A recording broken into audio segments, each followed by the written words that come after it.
aprender Angular, mas não sabe por onde começar? Esse vídeo é para você. Na aula de hoje, a gente vai aprender a sintaxe básica dessa ferramenta e os conceitos essenciais para você criar o seu primeiro projeto com Angular. Então, senta aí na cadeira e bora codar!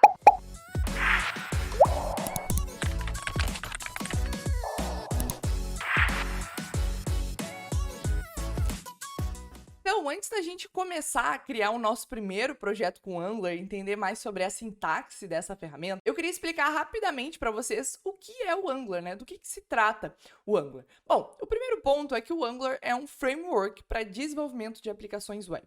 E quando a gente fala de framework, a gente está falando, né, de uma ferramenta que vai nos fornecer uma estrutura completa, então um ecossistema completo para a gente desenvolver um projeto. Diferente de bibliotecas, né? As bibliotecas, elas normalmente nos provêm ali um código, né, uma série de funções e métodos para a gente fazer uma tarefa específica, como por exemplo o Tailwind, né, para a gente adicionar estilização na nossa aplicação, ou o próprio Jest ou Poku para testes unitários. Isso é uma biblioteca, resolve uma tarefa específica. Quando a gente fala de um framework, a gente está falando de uma ferramenta que vai nos dar um ecossistema completo para desenvolver um projeto completo. Então, os frameworks, normalmente, eles são compostos por vários módulos, cada módulo ali resolvendo um problema para que tu construa um projeto completo. Por exemplo, no Angular, a gente tem um módulo de rotas para fazer o roteamento do nosso site, criar, né, as páginas, tem um módulo de requisições HTTP, tem um módulo para criação de componentes, tem um módulo para criação de services e por aí vai. Tem módulo para tu fazer configurações de micro front-end e várias outras coisas, tá? Então ele nos provê um ecossistema completo para desenvolvimento de aplicações web, aplicações que vão rodar no browser, certo? No navegador. Além disso, o Angular ele é mantido pela equipe do Google.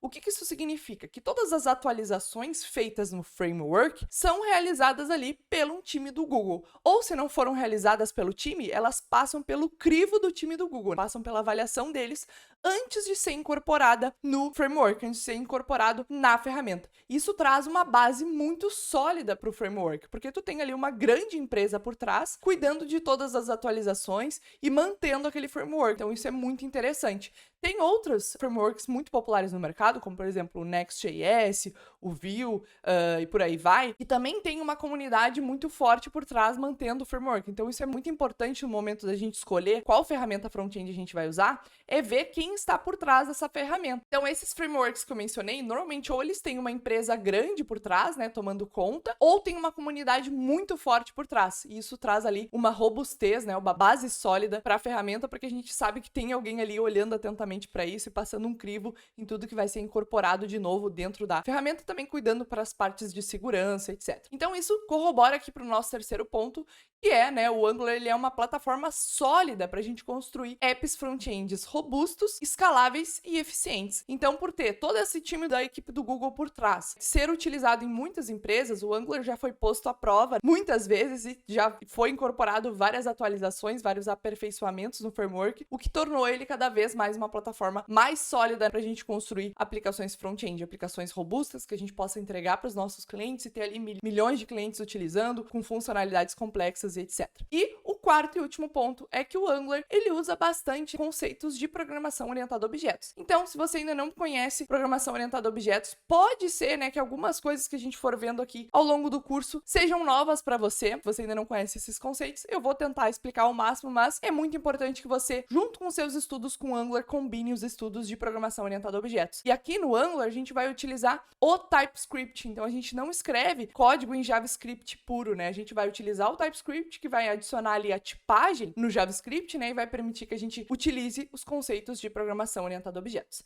Então, entendido aqui a base do Angular, né, do que se trata o framework, vamos começar criando o nosso primeiro projeto, e para isso a gente precisa de alguns requisitos. Então, o primeiro requisito aqui é que vocês tenham o Node.js instalado na máquina de vocês, porque o Angular, ele é um framework JavaScript, e para a gente conseguir rodar ele aqui na nossa máquina, a gente vai precisar do Node.js. Então, como é que vocês podem conferir se o Node já está instalado na máquina de vocês? É só abrir o terminal, então abrir o terminal aqui no computador de vocês e rodar node --version, e aí vocês vão ver aqui que se vocês já tiverem o Node instalado, ele vai retornar a versão que vocês têm aí do Node.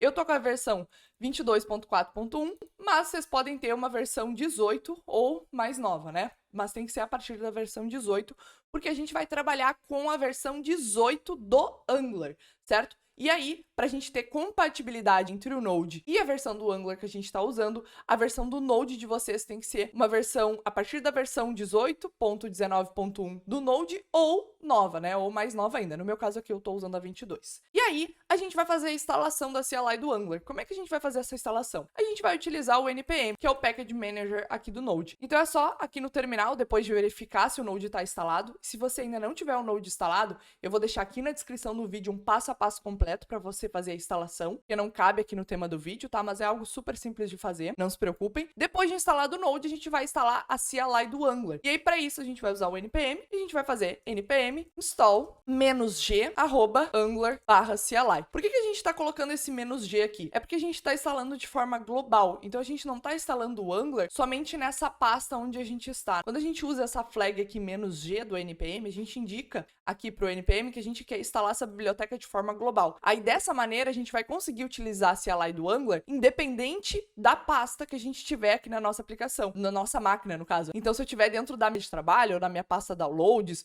ou de qualquer outra pasta que eu criei, eu vou conseguir utilizar a CLI do Angular independente disso, porque ela foi instalada de forma global na minha máquina. Se eu não botasse essa flag aqui, ele ia ser instalado somente aqui na pastinha, como se fosse no projeto onde ele está. Eu já tenho a CLI do Angular instalado, mas para a gente verificar se foi instalado com sucesso, é só a gente rodar ng --version aqui no terminal e ele vai retornar pra gente qual é a versão da CLI do Angular que a gente tem localmente. Eu tô aqui na versão 18.2.0.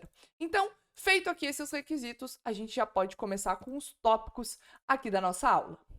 Então, o primeiro ponto que a gente vai ver é como criar um novo projeto utilizando o Angular. E para isso, a gente vai voltar lá no nosso terminal e a gente vai utilizar a CLI para fazer a criação do nosso primeiro projeto Angular. Para quem não sabe, quando eu falo CLI, eu estou me referindo à interface de linha de comando do Angular, que basicamente é uma aplicaçãozinha que a gente instalou aqui no nosso terminal, que vai permitir a gente gerenciar aplicações Angular, fazer a criação de novas aplicações, inicializar elas, etc. Então, basicamente, nos ajuda no desenvolvimento de aplicações Angular, tá? Isso é a CLI, é a interface de linha de comando. Linha de comando quer dizer isso aqui, né? O terminal onde a gente está escrevendo os comandos. Então, a gente vai utilizar a interface de linha de comando, a CLI do Angular, para fazer a criação do nosso primeiro projeto. Como é que a gente vai fazer isso? A gente vai rodar ng.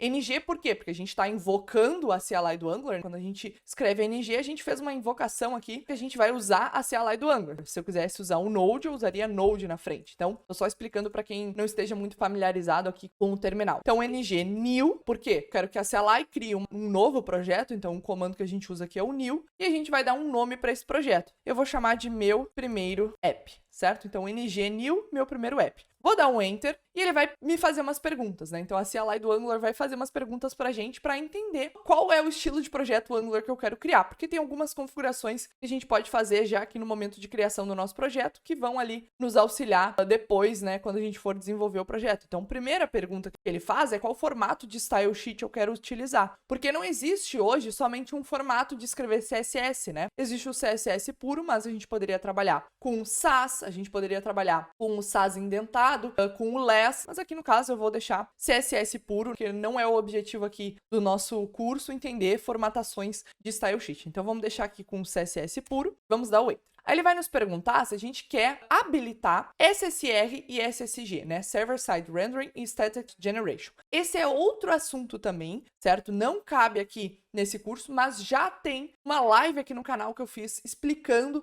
o que é SSR e o que é SSG. Eu vou deixar aqui no card para você assistir depois, mas parta do princípio que esse é um conceito um pouco mais avançado para quem está iniciando no front-end. O Angular, por padrão, ele é um framework SPA, Single Page Application. Então, se a gente não escolhe essa opção aqui, o que ele vai criar aqui pra gente é um projeto SPA, Single Page Application. Aí eu já explico o que é o SPA, mas saibam aqui que essa informação de SSR e SSG, por hora a gente vai ignorar, a gente vai botar como não, mas já tem conteúdo aqui no canal, vou deixar no card. Então, não, vamos deixar ele criar com o formato padrão, que é o formato SPA, certo? Vamos dar o Enter aqui, ele vai iniciar a criação do nosso projeto. Então, já tá mostrando aqui, ó, que ele tá criando todos os arquivos do nosso projeto, os arquivos aqui da nossa aplicação, que é a base inicial de todo o projeto Angular. Então, vamos esperar que ele terminar de fazer a criação e a instalação dos pacotes, e aí a gente já volta quando ele estiver finalizado.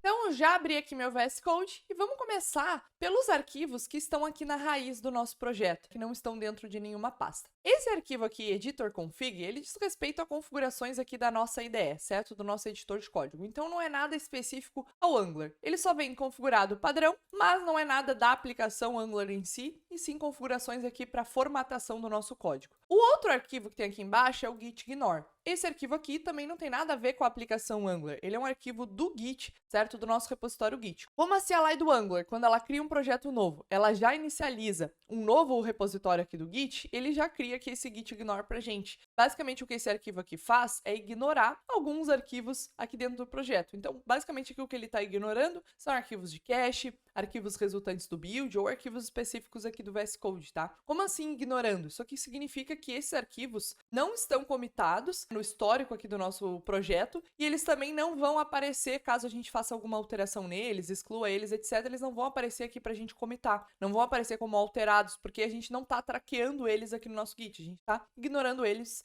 porque são coisas que a gente não quer salvar no histórico ali do nosso projeto, tá? E agora no arquivo aqui de baixo a gente começa a vir para arquivos que são específicos de projetos Angular, começando por esse arquivo aqui, angular.json. Esse arquivo aqui, ele contém uma série de configurações do nosso app Angular, certo? Do nosso projeto. O que são essas configurações? São configurações do nosso build, otimizações de código que a gente pode fazer, configurações para iniciar o nosso projeto Angular, né? Quando inicia o servidor com o serve, e configurações aqui de teste, né? Do comando de teste, quais arquivos ele deve ignorar, quais arquivos ele deve olhar, qual é a configuração do TypeScript, esse tipo de coisa. Então aqui dentro do AngularJSON, a gente consegue fazer uma série de configurações do nosso projeto Angular, e essas configurações vão ser levadas em consideração quando a gente for fazer o build, quando a gente for fazer o server, quando a gente for rodar os testes unitários. Inclusive aqui na parte do build, a gente pode colocar opções de build, né? Trocar aqui essas opções de build, colocar, né, ali uma série de parâmetros que o Angular tem para fazer otimizações ou fazer adaptações de acordo com a nossa necessidade. Inclusive colocar aqui limitações no tamanho do bundle final que é gerado. Caso a gente passe aqui por esse limite, ele nos avisa ou dá um erro, esse tipo de coisa. Então, uma série de configs aqui que a gente pode fazer. Seguindo, a gente tem o nosso package lock e o nosso package.json,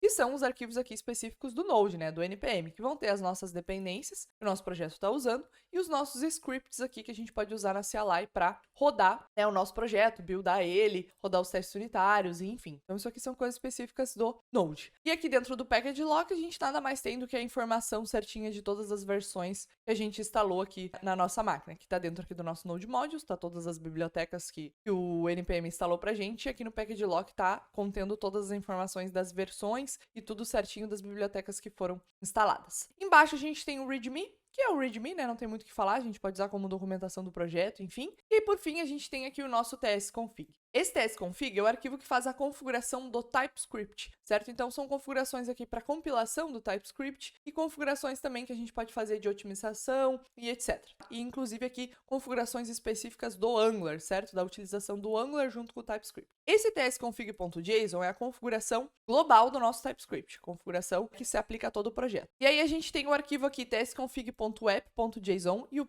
.spec.json. O .app são configurações do TypeScript específicas pro nosso projeto, certo? Que vão ser aplicadas no nosso projeto quando a gente estiver rodando ele. E o .spec são configurações do TypeScript que vão ser aplicadas quando a gente estiver rodando o nosso teste unitário. Então existe ali determinados momentos que a gente precisa diferenciar o ambiente de testes para um ambiente de quando a nossa aplicação realmente está executando, né? Precisa fazer configurações diferentes do TypeScript. E é aqui, nesses arquivos, que a gente coloca essas configs. E aí, passado todos esses arquivos aqui que estão na raiz do nosso projeto, a gente pode começar a dar uma olhadinha nas pastas. Começando pela pasta public, essa pasta aqui, basicamente, ela vai conter imagens e assets estáticos da nossa aplicação. E aqui, no caso, ele começou já com esse arquivo favicon, né? Favicon nada mais é o íconezinho que fica lá, quando a gente abre o nosso navegador, abre alguma página, e aí tem a tab lá em cima, né? Fica o nome do site que a gente está acessando e um ícone, bem parecido como fica aqui no VS Code, né? O ícone que fica lá no navegador é o que a gente chama de favicon.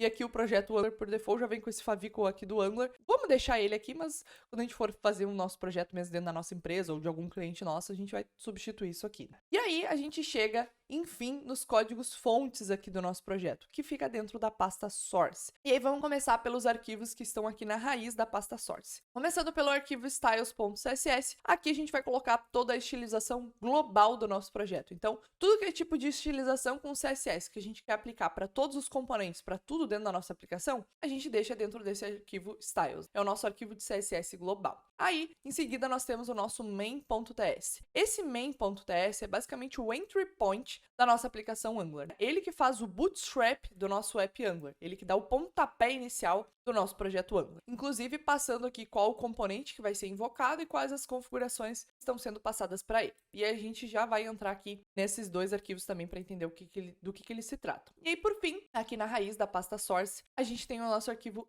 .html. Esse arquivo index.html é o arquivo que vai ser renderizado lá para o nosso usuário quando ele acessar a nossa página, né? É o arquivo que vai ser chamado ali pelo browser. E esse arquivo aqui, index.html, basicamente o que ele está fazendo é, aqui dentro do body, invocando o componente app.root, que é o primeiro componente aqui da nossa aplicação Angular. Então, sempre quando a gente inicia um novo projeto Angular, ele já cria esse componente padrão, que é o componente app. E esse componente app aqui é o componente inicial da nossa aplicação, que vai fazer a invocação dos outros componentes e a invocação do nosso projeto para tudo ali, todo o resto seja renderizado em tela. Então, o index.html é retornado para o cliente, né, retornado para o usuário, isso aparece no browser, e aí o index.html está fazendo a invocação, né, do app.root, beleza? E aí o app.root dá conta ali de chamar os outros componentes, montar as páginas, enfim, ali na tela para o nosso usuário. Porque lembra que a gente está usando um estilo de criação de aplicação front-end, um método, que é de SPA. Lembra que eu tinha falado? SPA significa Single Page Application. O que isso significa? Que para o browser é como se ele tivesse carregado uma única página.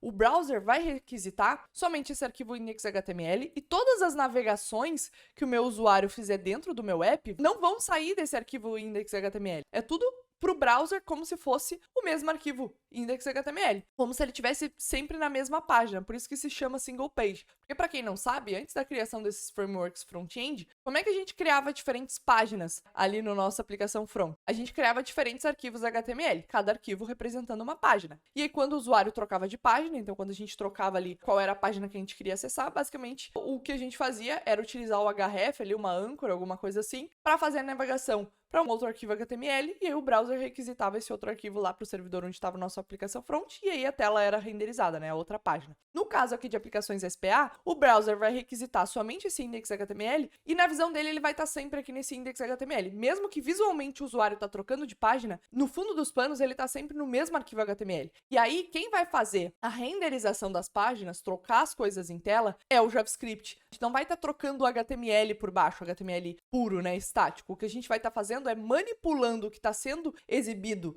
em tela através do JavaScript. Então, por isso que se chama Single Page Application. A gente tem, teoricamente, uma página única. Então, a gente só tem um arquivo HTML. E esse arquivo HTML é manipulado pelo JavaScript. E aí, quando ele é manipulado, vai tirando e colocando componentes. E aí, para o usuário, parece que está trocando a página, mas, na verdade, é sempre o mesmo arquivo HTML que está ali e ele está só sendo manipulado pelo JavaScript. Por isso que se chama Single Page Application, certo? SPA. Tudo manipulado pelo JavaScript. Inclusive, se a gente desabilita o JavaScript do browser, nada mais acontece na nossa aplicação. Não aparece nenhum componente, não aparece nenhuma tela, nenhum nada. Porque quem cuida da renderização das coisas é o JavaScript. É o JavaScript aqui, os arquivos que a gente escreveu, o próprio código-fonte do Angular, que cuida disso pra gente, renderizando as coisas. Se eu desabilito o JavaScript do meu browser, eu já não vejo mais nada, porque a gente tá falando de uma aplicação SPA. Eu vou mostrar pra vocês isso daqui a pouco, a gente vai executar o nosso projeto e vamos ver isso na prática, mas só pra vocês entenderem o porquê só tem um arquivo index.html. A gente está falando de uma aplicação SPA. Aí, entrando aqui por fim na pasta app, dentro da pasta app a gente vai colocar os componentes da nossa aplicação. Então, os componentes que a gente for criar vão ficar contidos aqui dentro dessa pasta app. E aí, inicialmente, o Angular já criou aqui pra gente um primeiro componente, que é o componente de app. Então, é o app component. Se vocês verem aqui, um componente ele é composto por 4 arquivos. É o arquivo appcomponent.css, appcomponent.html,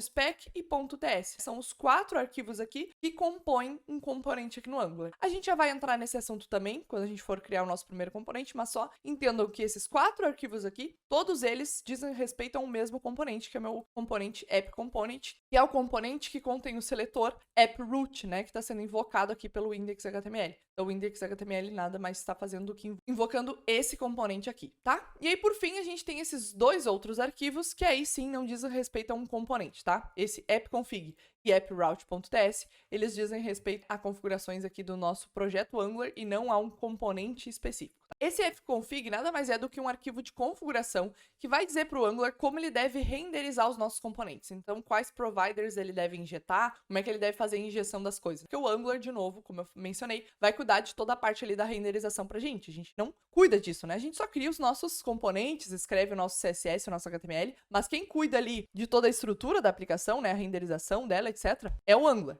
Então, isso aqui diz pro Angular quais as configurações ele tem que fazer para fazer a renderização do nosso projeto. No caso aqui, ó, ele só está injetando providers padrões, que é o de Change Detection, que é para detectar mudanças e então renderizar de novo, e o Provider Route, que é para prover as rotas da nossa aplicação. Lembra que eu falei que o Angular tem um módulo específico para fazer o roteamento? Então, tá aqui o Provider Route. E aí, esse Provider Route nada mais está fazendo do que provendo as rotas de acordo com o arquivo routes, que é o nosso arquivo aqui, app.routes. E aí vocês podem estar se perguntando, tá, Fê, mas tu não falou que era uma SPA, uma Single Page Application? Como assim rotas? Como é que tu vai ter rotas se tu tem uma única página? Eu só tenho uma única página na visão do browser, né? Eu só tenho um arquivo HTML. Então, para o browser, parece que é uma única página. Mas o meu projeto Angular, ele faz essas páginas de forma virtual, usando o JavaScript, né? No caso, TypeScript, mas só para vocês entenderem. Então, essas páginas, elas são feitas de uma maneira virtual, que a gente chama. Então, aqui nesse app routes, dentro desse array aqui, depois a gente vai mapear as rotas da nossa aplicação. E aí, essas rotas aqui, que estiverem aqui, vão indicar qual componente deve ser renderizado de acordo com a página, né? De acordo com a URL que o usuário acessou lá em cima. Para o browser, de novo, ele vai sempre achar que é o mesmo arquivo HTML, mas aí o Angular vai estar montando as telas aqui de acordo com a configuração que a gente fez no routes. A configuração nada mais vai fazer do que dizer assim, ó, quando o usuário acessar o path aqui de home, né, quando ele acessar lá em cima o fernandakeeper.com/home, eu quero que tu renderize o componente, né, o app component, por exemplo, ou o meu home component. Aí eu tô fazendo aqui o mapeamento. E aí o Angular vai cuidar de toda a renderização ali pra gente. Certo? Então, isso aqui que a gente faz nesse arquivo routes, mas depois a gente vai ver mais a fundo como é que funciona essas configurações. Então, beleza. Ufa, terminamos aqui toda a estrutura básica do nosso projeto Angular. Eu quis passar aqui a fundo explicando para vocês, porque eu sei que isso são coisas que confundem muito quando a gente está começando. Então, eu acho que é muito importante vocês já começarem com o pé direito aqui no Angular, entendendo todos esses arquivos e por que eles existem. Então agora, a próxima coisa que a gente vai fazer é entender como executar um projeto Angular. Isso é bem simples. Então a gente pode aqui dentro do VS Code abrir um novo terminal, vai abrir o terminal dentro do VS Code, ou a gente pode usar o terminal que a gente estava usando antes também, tá? Não tem diferença aqui. E o que a gente vai fazer? A gente vai rodar npm run start. Esse comandinho aqui, npm run start, basicamente vai acionar o comando aqui, o script que está escrito no nosso package.json, que é o script de start, que vai fazer o ng-serve. O ng-serve vai inicializar aqui a CLI do Angular, vai fazer o serve da nossa aplicação, inicializar ela. E aí a nossa aplicação, ela vai estar rodando aqui na porta 4200. Então, quando a gente acessar localhost porta 4200, a gente vai ver aqui a nossa aplicação. Então, eu vou clicar command, vou abrir aqui no meu navegador, e ele vai abrir aqui para mim uma aba no navegador, e a gente já consegue ver a nossa aplicação Angular rodando. E aí a gente vê aqui que já tem algumas informações. Hello, meu primeiro app, e aqui uns links, enfim, e aqui o próprio favicon que a gente já visto antes. Essas informações, elas estão aqui dentro do app component. Então, se a gente vem aqui, ó, em appcomponent.html, a gente consegue ver que tem coisas aqui dentro, uma tag style e tem uma estilização, esse main aqui, com as informações, os links que estão ali. Se a gente remover tudo isso, então eu vou remover primeiro o style para vocês verem. A gente já vai ver, ele vai perder a estilização, vai ficar tudo quebrado e feio. Se a gente vier agora e remover essa tag main e tudo que tem dentro dela, a gente vai ver que aí não vai ter mais nada sendo exibido ali na nossa tela. Ficou vazio. Se eu der aqui um Ctrl Z, voltar com a tag main, ele volta a aparecer. E se vocês perceberem também, o Angular tá fazendo live reload aqui pra gente. Então a gente já tá alterando e ele já tá refletindo lá na tela pra gente, beleza? E uma coisa que eu tinha mencionado pra vocês é aquele teste do JavaScript. Lembra que eu falei que tudo isso aqui tá sendo renderizado pelo JavaScript, só que não tá lá no nosso index.html. O index.html tá invocando o nosso componente, só que isso aqui invoca uma coisa JavaScript. Então, se a gente desabilitar o JavaScript aqui no nosso browser, a gente vai ver que nada mais será renderizado. Como é que a gente vai fazer isso? A gente vai vir aqui nesses duas setinhas, na verdade aqui, ó, nas configurações, e vamos procurar por Disable JavaScript. Então a gente vai dar um check e aí vamos dar um reload. Se a gente acessar o nosso app, ó, a gente consegue ver que não tem nada sendo exibido. Se a gente vier aqui na própria árvore de elementos da nossa aplicação, a gente consegue ver que tem esse app root aqui, é o que o nosso arquivo index.html está chamando, o app root, certo? Se eu trocar aqui o nome, o título da minha página, por exemplo, a Fernanda Kipper, vai refletir. Então, voltamos lá para o navegador, damos aqui um reload, ó, Fernanda Kipper, refletiu. Então, tá tudo certo o HTML. Por o JavaScript estar desabilitado, é por isso que o resto das coisas não aparece. O que está dentro lá do meu componente, que é tudo manipulado pelo Angular, pelo JavaScript, isso não é renderizado. Quando eu habilito o JavaScript novamente, então vou lá embaixo, tiro o disable e dou um reload, aí ele volta a renderizar as coisas, mostrar os componentes aqui em tela, certo? Então, isso aqui só para reiterar com vocês, para lembrar, né, sempre que é o JavaScript, o Angular usa o JavaScript e o TypeScript para fazer a renderização aqui dos nossos componentes em tela, isso aqui é o que a gente está chamando de SPA. Então, voltando aqui para o Notion, podemos dar um OK em executar o nosso projeto e agora vamos entender como criar um novo componente aqui no Angular. Então, voltando lá para o VS Code e abrindo aqui novamente o terminal, o que a gente vai fazer é rodar um novo comando aqui da CLI do Angular. Então, eu vou interromper a execução aqui do nosso projeto. Eu vou dar aqui um Ctrl+C, certo? Que ele faz o exit. E aí, a gente vai utilizar a CLI do Angular para fazer a criação de um novo componente. Como é que a gente vai fazer isso? A gente vai chamar de novo o ng e a gente vai escrever generate, para fazer a geração, component, né? Eu quero que ele gere um novo componente, e aí eu vou dizer onde eu quero que esse componente seja salvo, qual path. Eu quero que ele crie, aqui dentro da minha pasta app, uma nova pasta chamada components, e dentro dessa pasta components, ele coloca o meu componente. Então, para isso, eu vou colocar aqui, ó, que eu quero que fique dentro de components/home. E aí, o nome do meu componente vai ser home, certo? Ele vai pegar aqui a parte final. Ele consegue entender que isso aqui, inicialmente, é um path, e aí, por último, aqui, é o nome do componente. Se eu quisesse só criar componente home aqui na raiz do meu app, eu só colocaria aqui home, ó. Eu dou um enter e a gente já vai conseguir ver aqui, ó, aqui dentro da pasta app, ele criou aqui minha pasta home. Se eu voltar naquela outra abordagem, então components/home,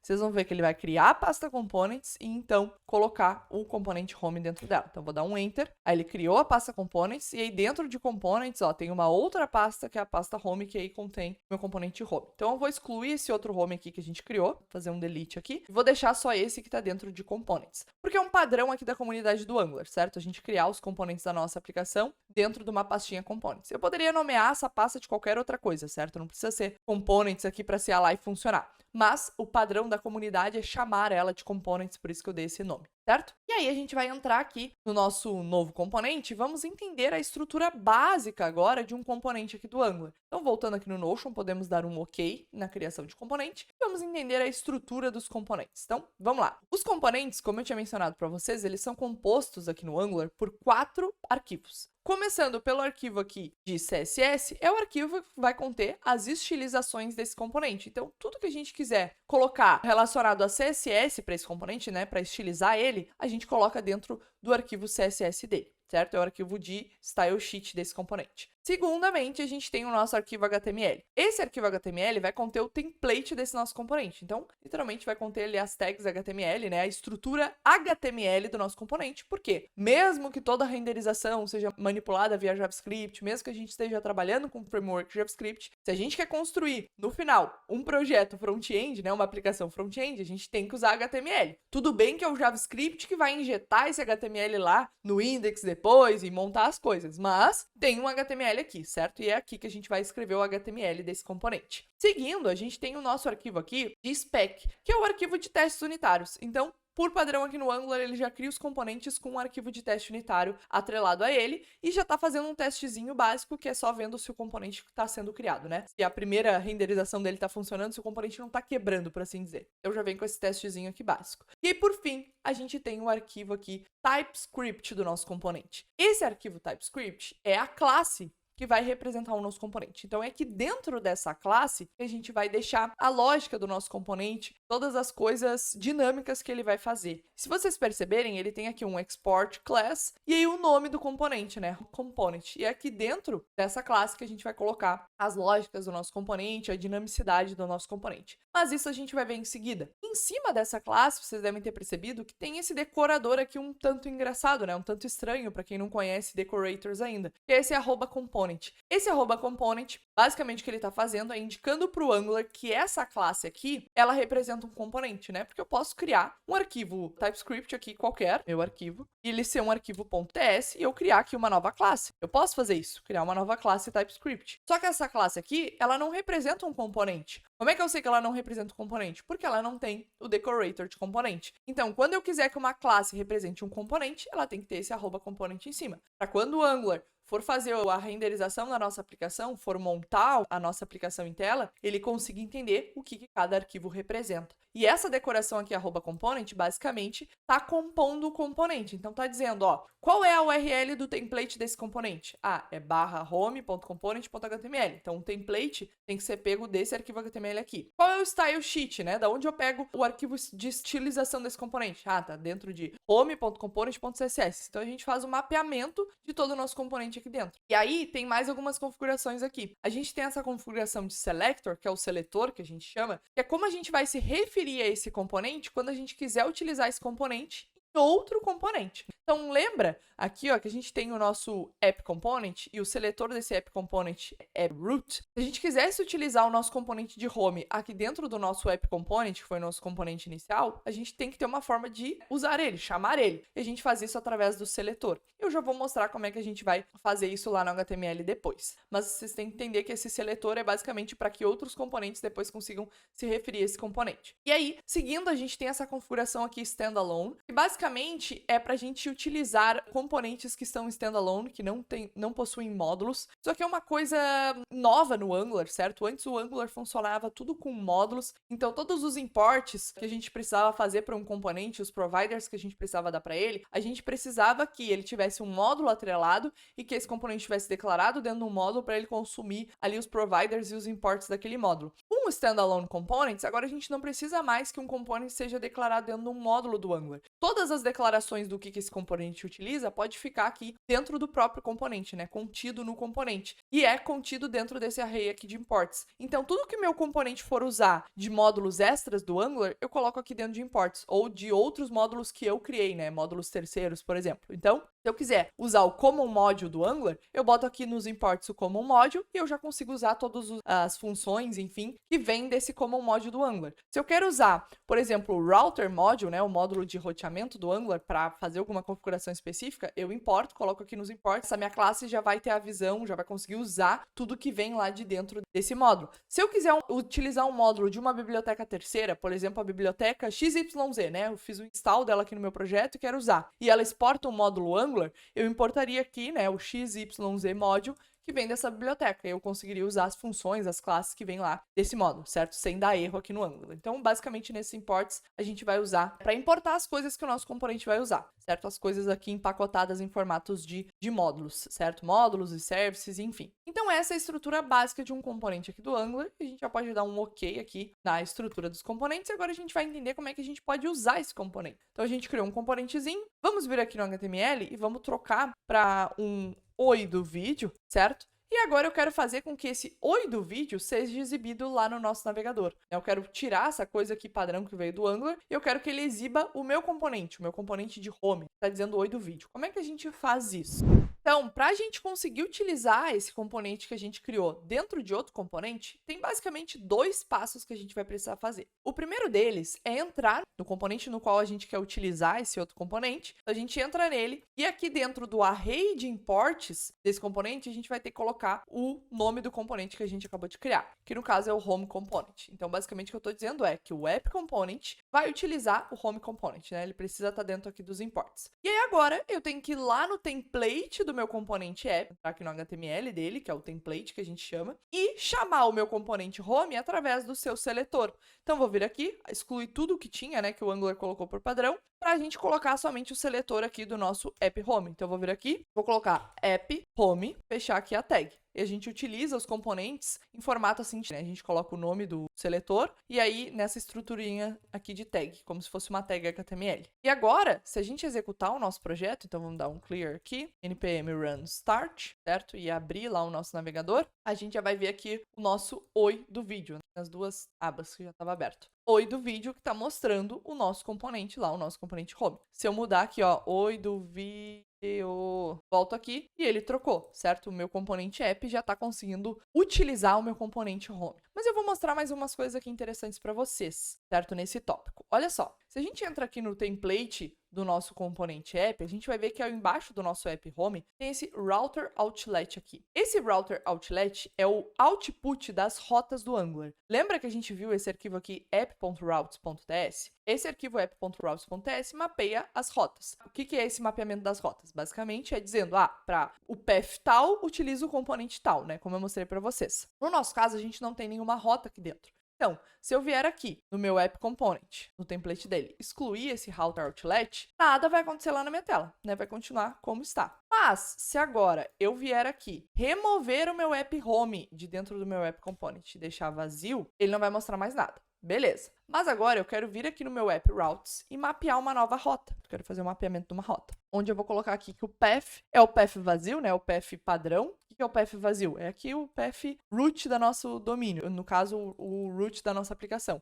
Que não tem nada aqui depois da URL, né? Eu não estou colocando nenhum nome depois da URL, nenhuma seleção de path. Estou só acessando o root do nosso domínio. Esse path root aqui, vazio, eu quero que ele sempre exiba, então sempre exiba o componente home component. Então, ele teria que funcionar, né, teoricamente. Voltando aqui, a gente vai ver que não vai funcionar. Não está exibindo meu home component. Por quê? Porque lá no meu app component eu removi o router outlet do template. Então, eu tenho que deixar esse router outlet aqui no template do app component se eu quiser que as rotas sejam refletidas. Agora, voltando, eu consigo ver, que o oi do vídeo está aparecendo. Se eu vier aqui e trocar minha rota para que no path vazio ele exiba um outro componente, eu viria aqui e alteraria. Se eu quiser colocar para esse meu home component ser exibido também no meu path /home, eu venho aqui, mapeio em /home, eu quero que ele seja exibido. Eu não preciso colocar a barra na frente, é só colocar o nome do path aqui. E aí, se eu acessar lá no meu navegador /home, ele vai continuar exibindo o nosso oi do vídeo, porque está mapeado essa rota para esse componente aqui. Se eu tentar acessar uma rota diferente, né, vou botar qualquer coisa aqui, ele não vai mostrar nada, né? Mostrou vazio e deu um erro, né? Provavelmente deve ter dado um erro aqui, porque ele está mostrando tudo vazio, inclusive nem mostrou nada do nosso home component. Ele disse,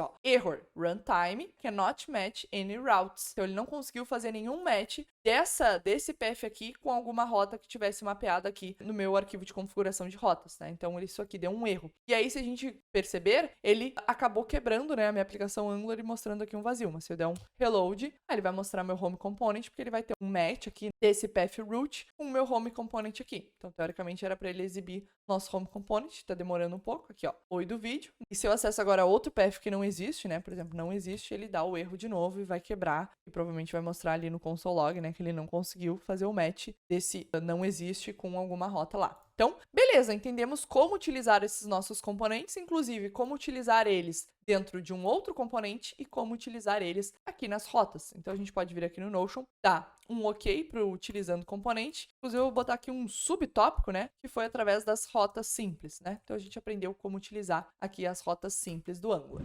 Próximo tópico que a gente vai entrar agora são os estados de um componente do Angular. O que são esses estados aqui que eu quis dizer? Bom, dentro de componentes aqui no Angular, né, dentro das nossas classes que representam os nossos componentes, a gente pode ter informações que são dinâmicas. Então, a gente pode ter, por exemplo, um título que vai ser exibido em tela, a gente pode ter booleano, que a gente faz alguma validação, algum condicional, esse tipo de coisa. Então, isso são o que a gente chama de estados. E a gente pode colocar estados dentro do nosso componente através da declaração de atributos da nossa classe. Então, se eu vier aqui criar um novo atributo que eu vou chamar de meu booleano e dizer que esse meu booleano tem o valor false, eu criei um estado aqui para esse meu componente. É o estado aqui meu booleano. Inclusive, eu posso criar um método dentro desse componente que é o atualiza booleano, por exemplo. E esse atualiza booleano, ele recebe um valor e atualiza o meu booleano com esse valor. Então, ele vem aqui e faz this.meuBooleano, para pegar aqui o atributo dessa minha classe, recebe o valor. Inclusive, eu posso vir aqui e colocar que esse meu valor, né, ele é do tipo boolean, o booleano, né, não dá erro de tipagem aqui. Então, eu criei um método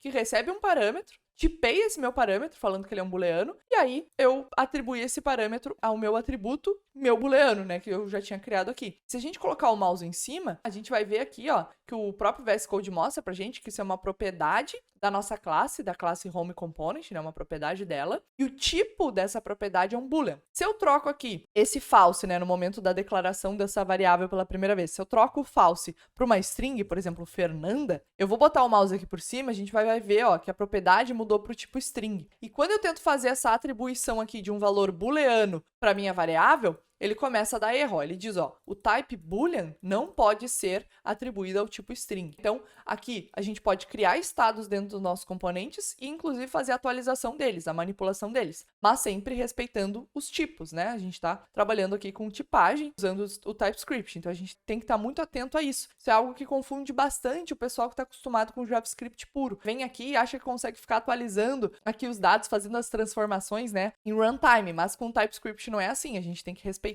as tipagens e caso a gente queira fazer um cast seria mudar o tipo de uma variável, a gente vai ter que fazer isso explicitamente, tipo, mostrar para o TypeScript que a gente quer mudar o tipo do dado. Fazendo só assim, ele não vai deixar, né? Ele vai dar erro. Tá dizendo que a gente está tentando atribuir um valor booleano para uma variável que é do tipo string. Mas se eu trocar esse valor aqui para um tipo n, aí eu posso atribuir aqui o valor para o meu booleano, porque o n acaba dando match com qualquer coisa. Aí eu vou acabar mudando o valor. Vou conseguir mudar. Se eu mandar aqui um valor booleano, ele vai mudar lá a variável, vai alterar sem problema, não vai quebrar. Mas o problema aqui de eu usar sempre os valores n, né, utilizar essa tipagem de n, é que dessa maneira eu não estou fazendo o melhor uso da tipagem aqui na minha aplicação, porque aí depois alguém pega esse código aqui para ler e não consegue entender que tipo de valor pode vir aqui. Esse valor tem que ser sempre uma string, porque aqui tu está declarando inicialmente como uma string, ou pode ser um booleano, porque o nome da variável é booleano. O que eu posso passar aqui para o parâmetro? O que eu devo respeitar aqui para essa variável para o meu componente não quebrar? Isso são tipo de informações que uma tipagem bem definida nos ajuda a compreender de forma mais fácil, tá? Então a gente sempre tem que usar os tipos aqui ao nosso favor. Então, respeitando os tipos, se eu criar uma variável booleana aqui, sempre usando a tipagem do booleano, né? E respeitando sempre quando eu for fazer a atualização desses meus estados. Então, beleza, entendemos como fazer a criação de estados aqui nos nossos componentes no Angular, né? Inclusive, como atualizá-los. E agora a gente vai entender como exibir esses valores aqui, esses dados dinâmicos que estão dentro da minha classe, que representa o meu componente, lá no nosso template. Como é que a gente pode pegar as informações que estão aqui na classe do meu componente e renderizar lá no template do meu componente? Você não precisa de um curso para aprender a programar. Vocês sabem muito bem disso porque eu sempre bato nessa tecla aqui no canal.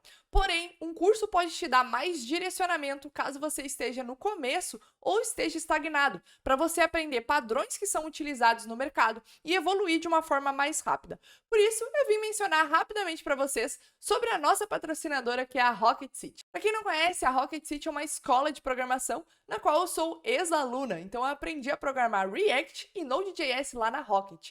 E agora, nesse mês de novembro, eles estão com a maior promoção do ano, que é a de Black Friday, onde a assinatura do plano Rocket City One, que vai te dar acesso a todas as trilhas dentro da plataforma, incluindo trilhas de Java, React, Node.js, React Native, IA, DevOps, Python e Go e vários outros conteúdos, estão com desconto de 25% na assinatura de 1 ano e 50% de desconto nas assinaturas de 2 anos. E além disso, a gente tem um cupom especial aqui do canal, que é o KeeperDev5, que vai te dar mais 5% para você fechar a sua assinatura com aquele descontão. Eu vou deixar o link aqui na descrição do vídeo e aproveita esse momento se você está buscando um curso para se especializar e se diferenciar no mercado. Agora, bora continuar o conteúdo.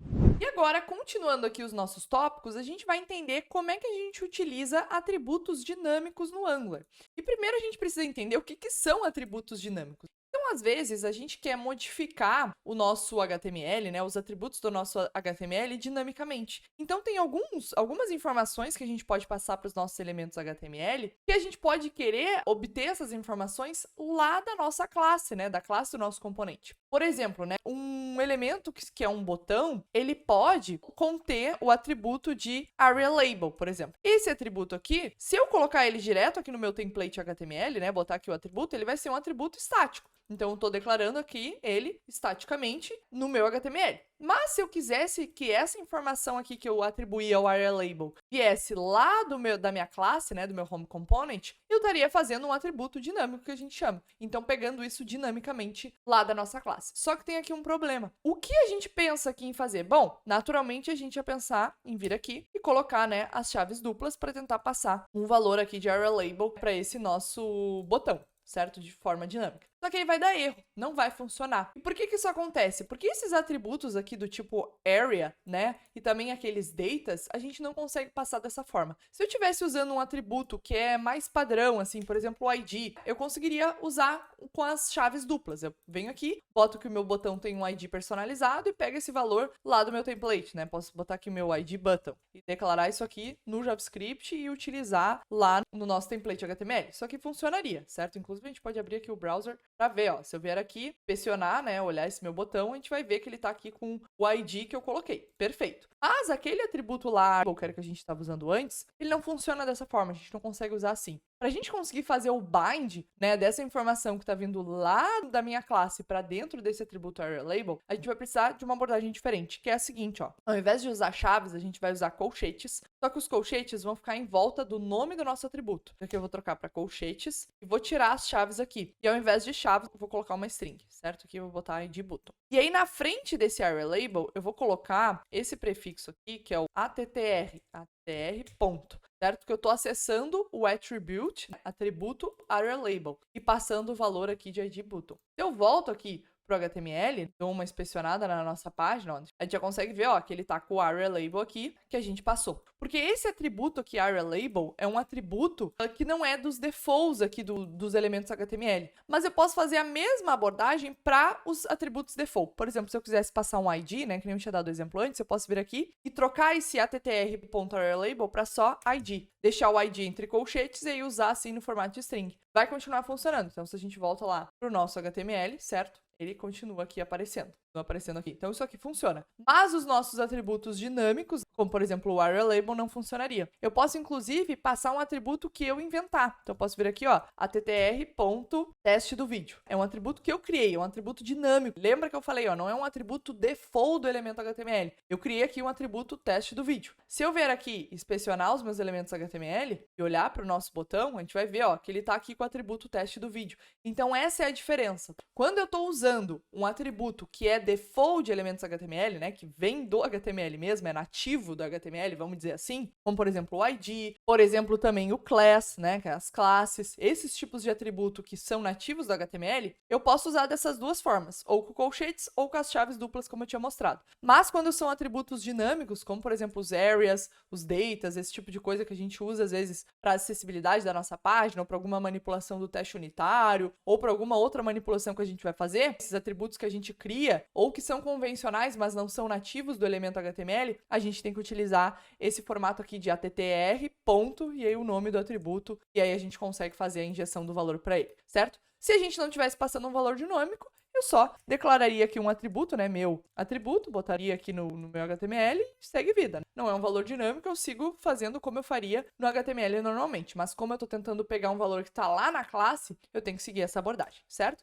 E aí, para a gente finalizar essa questão aqui dos atributos dinâmicos, tem um outro tópico que eu queria abordar com vocês, é como é que a gente faz a injeção das nossas funções, né? Como é que a gente faz aqui a injeção de funções para reagir a eventos? Porque, por exemplo, o nosso botão aqui, button, ele tem um evento que a gente gosta muito de reagir, que é o evento de clique. Quando um botão é clicado, normalmente a gente quer reagir a isso, né? A gente quer fazer a chamada de uma função, quer que dispare alguma coisa. Então, para a gente fazer isso aqui no Angular, o que a gente vai fazer? A gente pode ter um método aqui na nossa classe, que é o meu método submit, por exemplo. Esse meu método submit, ele vai só fazer um console log. Então, vou botar aqui console log, vídeo. E aí, para eu conseguir acionar esse submit através do clique desse botão, como é que a gente vai fazer? A gente vai vir aqui no botão e vamos mapear esse evento para chamar o nosso método. Então, a gente vem aqui e mapeia que o evento clique deve chamar a nossa função submit, certo? fazer a chamada dela. Só que não é só a gente colocar dessa maneira. Isso aqui vai ficar estático, não vai fazer o acionamento do nosso método lá que realmente está dentro da classe. Isso aqui não vai funcionar. Se a gente vier aqui, testar, certo? Clicar no nosso botão aqui, ó, tá no console,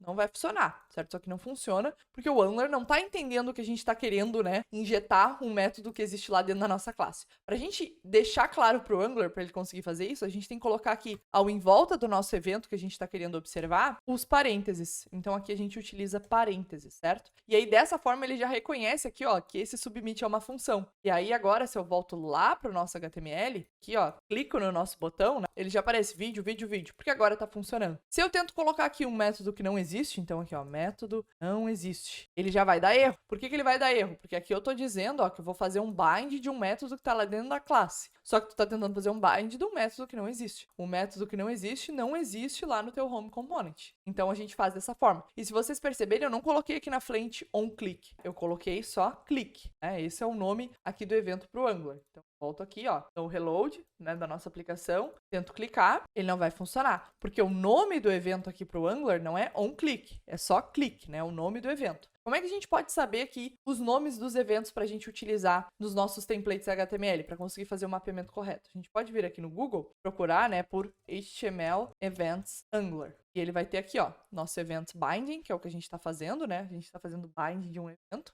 E ele tem aqui vários exemplos, né, de eventos que a gente pode mapear. Inclusive, algumas outras informações, né, de como é que a gente passa um parâmetro nessa chamada e etc. E eu vou mostrar para vocês como é que a gente faz isso. Ó, a gente volta aqui no nosso código e se eu quiser passar aqui por parâmetro na chamada desse método o evento em si, então, sabe, quando a gente dispara um evento HTML, ele gera ali um objeto que contém informações daquele evento. Se eu quiser passar o contexto desse evento para lá dentro do meu método, né, para usar essas informações, eu posso vir aqui, ó, e colocar cifrão event, passando como parâmetro. E aí lá no meu método eu tenho que mapear que ele vai receber esse meu evento, certo? O evento aqui que eu vou colocar do tipo N. E aí eu posso inclusive fazer um console log desse evento, para vocês verem como é que chega esse parâmetro lá no nosso método. Então se a gente abre aqui, ó, clicar, ele tá vindo, ó, o evento, certo? Um objeto aqui que representa, né, o contexto desse evento. E inclusive tem informações, né, sobre a posição desse botão, qual foi o botão que acionou esse evento e esse tipo de coisa. Se a gente estivesse escutando, por exemplo, um evento de submit, né, viria as informações do formulário aqui, né? Então,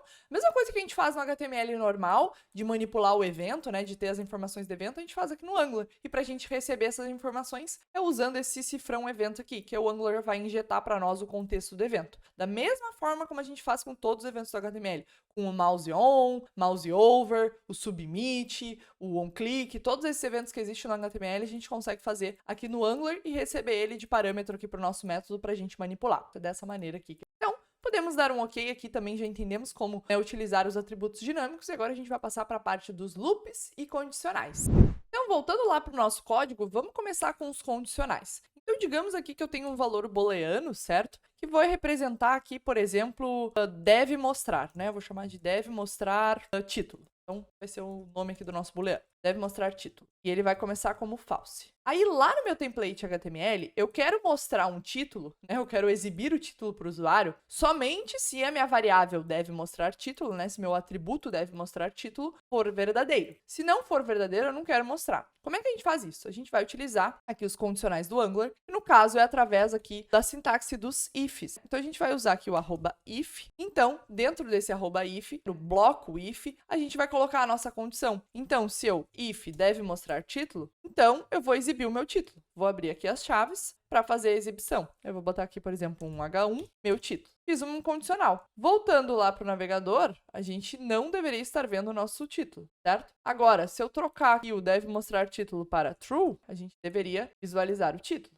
Então aqui, ó, meu título. Perfeito, tá funcionando. Só que agora, digamos que eu quero adicionar uma condição else, né? Então, se for verdadeiro, mostra. Se não, né? Se tiver um else, então eu boto aqui um @else, eu posso colocar um outro comportamento. Então, caso não seja verdadeiro, eu boto aqui não foi verdadeiro, por exemplo. Voltando lá, a gente continua vendo o meu título, né? Porque tá verdadeiro. Agora, se eu troco para false, ele vai me mostrar ali o não foi verdadeiro, beleza? Então, a gente consegue criar as estruturas condicionais aqui no Angular usando esses blocos de if e else. Inclusive, a gente tem também bloco de else if. Eu posso colocar aqui um else if, certo? Então, se não for verdadeiro, mas o name for igual a Fernanda, então mesmo assim eu quero mostrar. Então aqui eu vou botar o meu título para Fernanda. E aí se eu troco lá o meu name para Fernanda, aqui ó, Fernanda, aí ele vai mostrar o meu título para Fernanda. Ó, meu título para Fernanda, porque caiu no bloco ali do else if, certo? Então essa estrutura aqui de ifs do Angular. E tem um ponto aqui muito importante, tá? Você que está assistindo esse vídeo agora,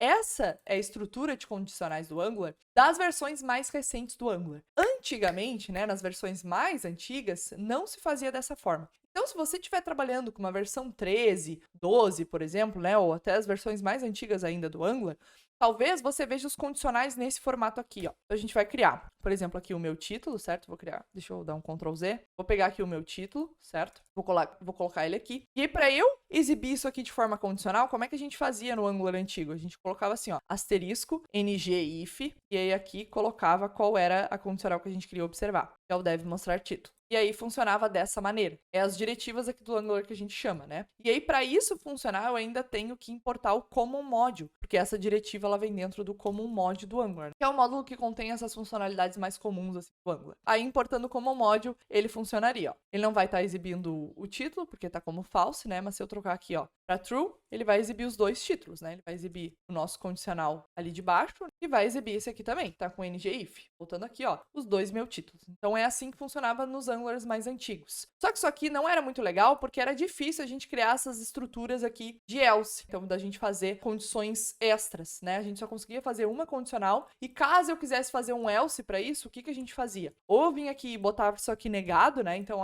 se tiver true, mostra isso. Se tiver false, mostra isso. Ou também o pessoal criava a diretiva ngElse. Então, já tinha bibliotecas ali, módulos que tu conseguia adicionar para usar essa diretiva, mas aí era um add-on a mais, né? Mais uma coisa que tu tinha que te adicionar no teu projeto.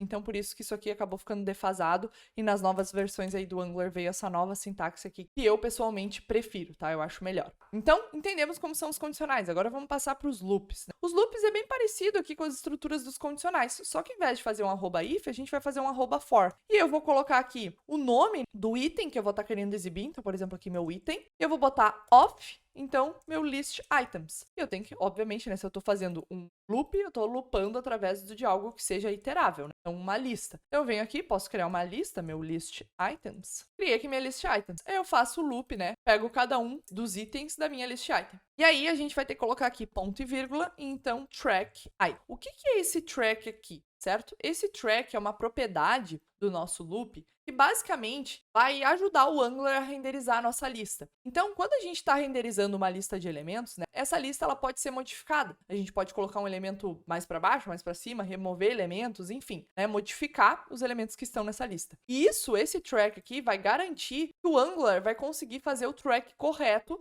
dos itens aqui da nossa lista. Então, qualquer atualização que ocorra na nossa lista, elas vão ser refletidas corretamente na UI. Por quê? Porque esse track aqui está mapeando para o Angular como ele deve rastrear cada elemento, certo? Como é que ele deve identificar. Então, por exemplo, aqui eu estou pedindo para ele identificar cada item pelo item mesmo, né? Olhando o próprio item. E aí ele consegue ver que esse item não é igual ao outro item, então se tiver alguma modificação, ele renderiza corretamente na tela. Mas se eu estivesse lidando com uma lista de elementos que contém um objeto, então aqui, ó, uma lista que contém vários objetos, eu poderia fazer o track através do ID desses objetos. E aí aqui, ó, quando eu fizesse o loop, eu poderia fazer o track através do item.id. Dessa forma, né, ele vai funcionar da maneira mais correta. Ele vai conseguir manter ali o track de quando um elemento é modificado para conseguir fazer a re-renderização correta. Para quem está vindo do mundo do React, sabe que a gente tem que colocar aqui, né, para que o React também consiga mapear corretamente os elementos no momento de fazer o loop. E aqui é a mesma coisa, certo? Para o Angular. Então, deixa eu voltar aqui para a versão das strings, para a gente exibir aqui em tela as nossas strings através do loop. Então, eu venho aqui, ó, coloco, ó, aqui ele já não vai mais funcionar o item.id, porque os meus itens já não tem mais esse ID, né, então ele até dá um erro.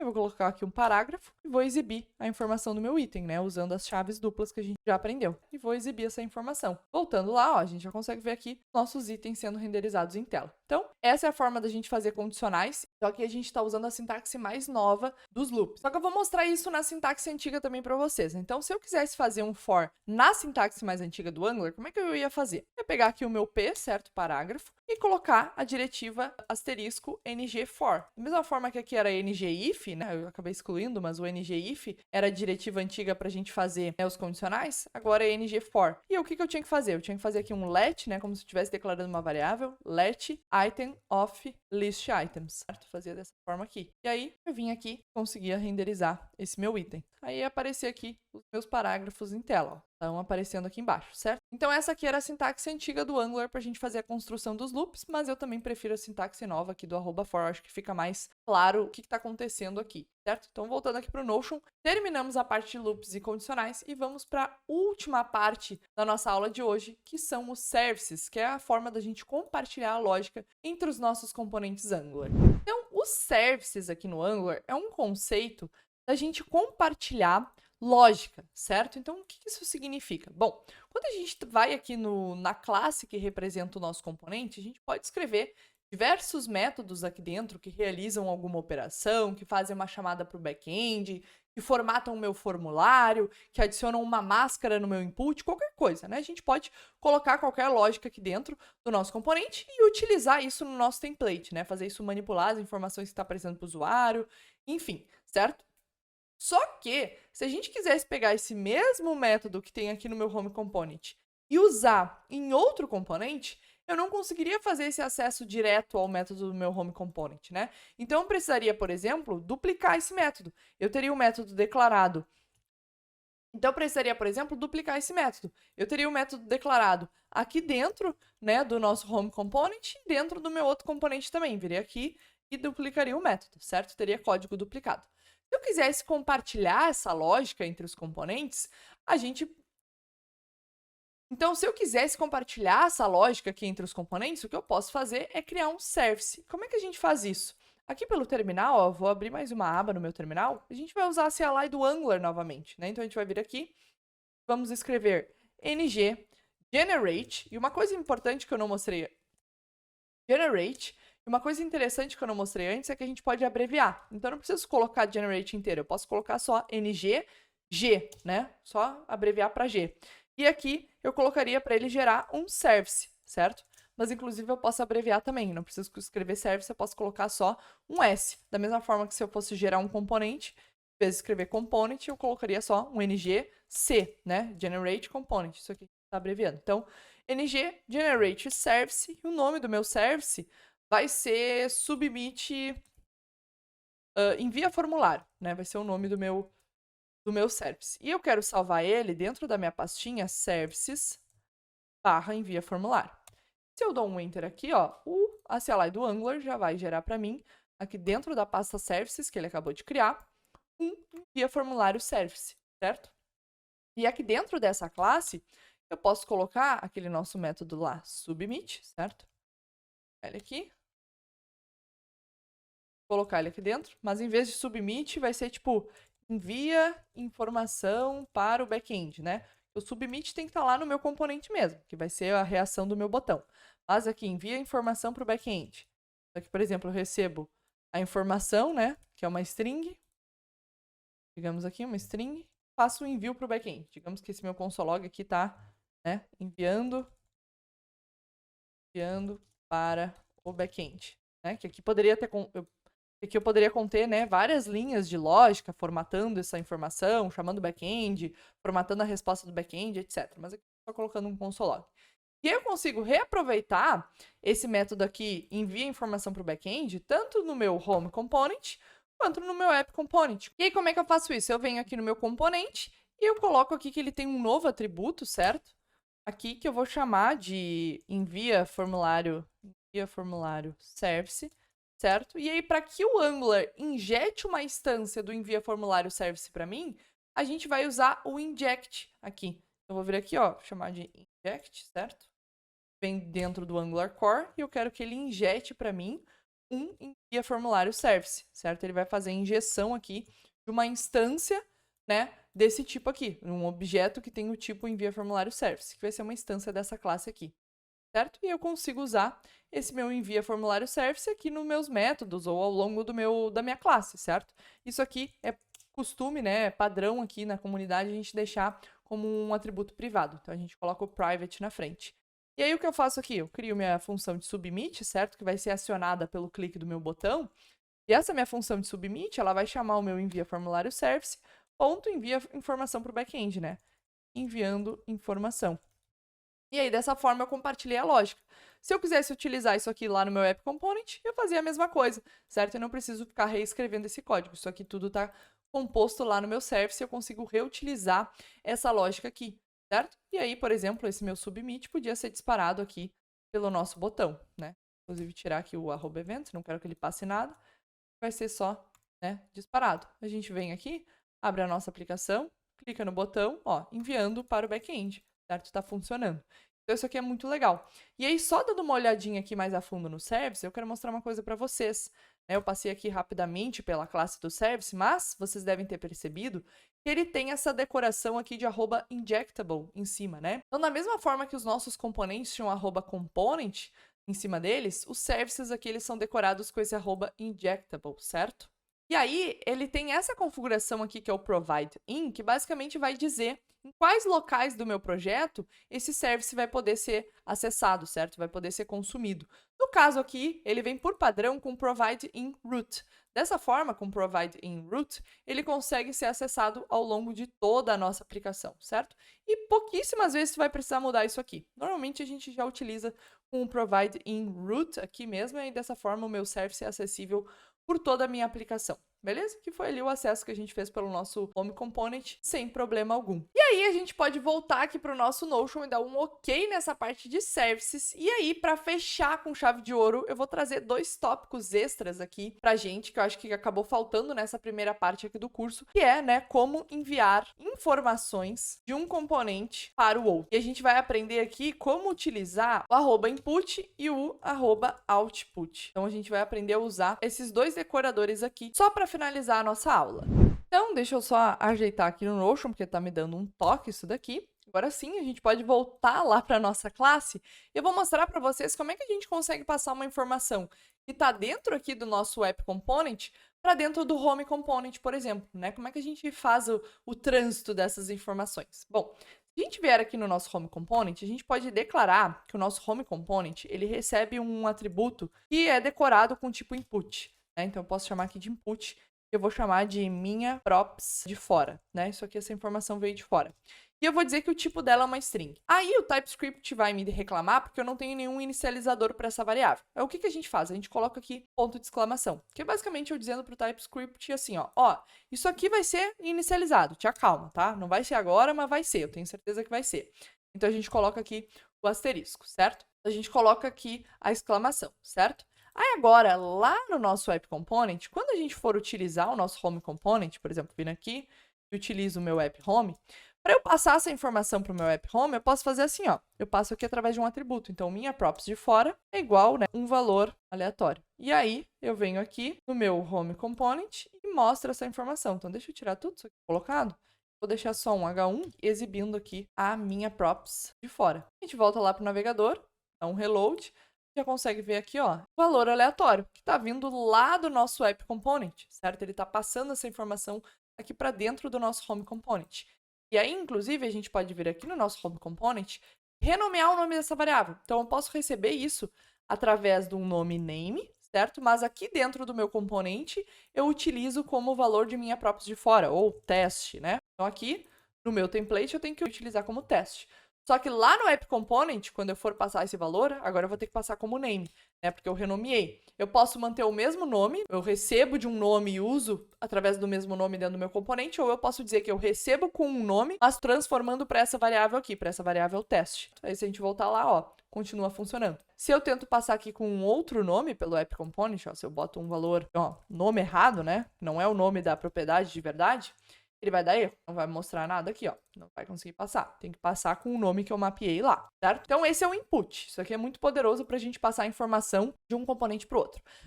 E agora, vamos passar para o @output. Então, o que aconteceu aqui foi que o nosso Home Component recebeu uma informação do App Component. Então, o App Component, ele está numa posição aqui de pai do meu Home Component, né? Porque é ele que está acionando o Home. Então, ele está como pai, né? Ele está por volta chamando o Home. A gente chama aqui de pai e filho, né? Então, o Home acaba sendo o filho. Se eu quisesse que a informação saísse do filho e fosse para o pai, aí eu tenho que usar o @output. Quando eu uso o @input, eu estou dizendo que o meu filho recebe uma informação do pai, né? Ele está sendo imputado uma informação. Imputou, recebeu isso do pai.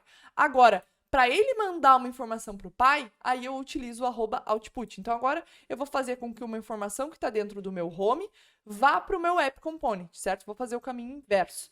Esse vai ser o caminho dos dados, vai sair do home e ir para o app, ao invés do que a gente tinha feito antes. Então como é que a gente vai fazer isso? A gente vai utilizar os event emitters. Então aqui, eu vou colocar um @output e eu vou chamar de emitindo valor name, certo? Esse vai ser o nome. Aí eu vou fazer aqui um new event emitter e aqui só vou fazer a criação do event emitter. Agora, aqui no nosso submit, né, que é quando o nosso botão é clicado, o que eu vou fazer?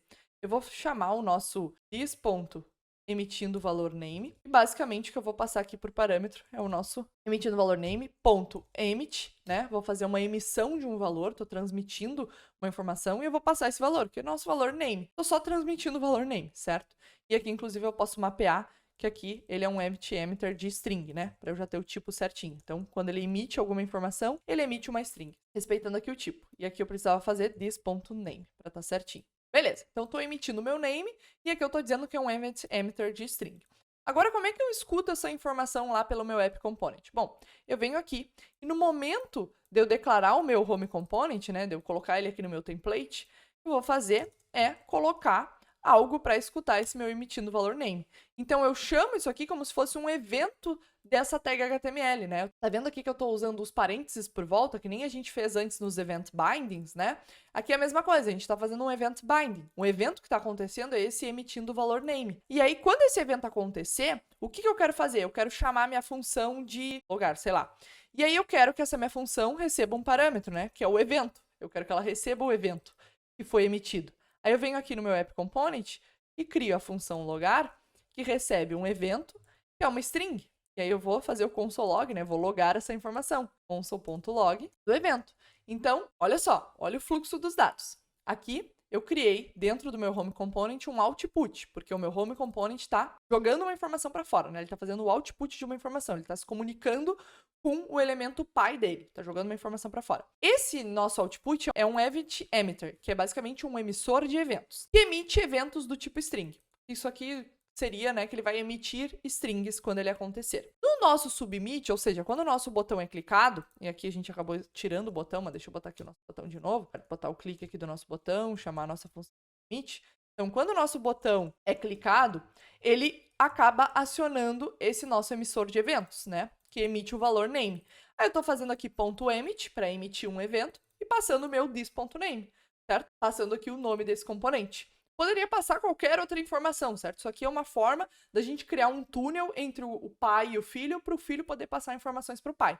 Então, a gente criou esse túnel e aí a gente emitiu um valor dentro desse túnel. Agora, lá no elemento pai, quando ele foi declarar o app home aqui, ele basicamente colocou aqui um event binding para o meu emitindo o valor name, né? Da mesma forma que a gente pode colocar um event binding para o click, para o mouse on, mouse over, etc. Isso aqui é um evento. Criei aqui o parênteses em volta para quando acontecer o evento nesse componente aqui, o que eu vou fazer é chamar a minha função aqui de logar. E essa função está recebendo o evento por parâmetro, como contexto, né? Quem a gente tinha visto antes. Então, recebeu aqui o evento.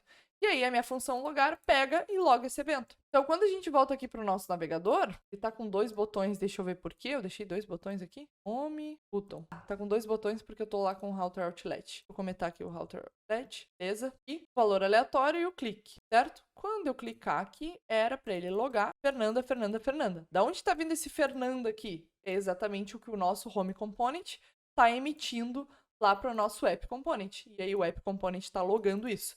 E o enviando o valor para o back-end está vindo aqui do nosso service que a gente chamou lá na home. Se eu comentar aqui a chamada do service, ó, deixar só ele emitindo o valor, ele vai emitir esse valor para o meu app component. Meu app component vai logar esse valor. Ó. Então, Fernanda, Fernanda, Fernanda, certo? Então agora fechamos com chave de ouro e já aprendemos como fazer essa comunicação entre um componente pai e um componente filho. Se você gostou dessa aula, que é uma parte 2 com assuntos mais complexos do Angular, deixa aqui nos comentários. E se você quiser continuar seus estudos desse framework ainda hoje, eu recomendo que você assista esse vídeo aqui, onde a gente construiu um projeto de login do zero, utilizando o Angular e se comunicando com o back-end. Esse vídeo vai ficando por aqui e até a próxima!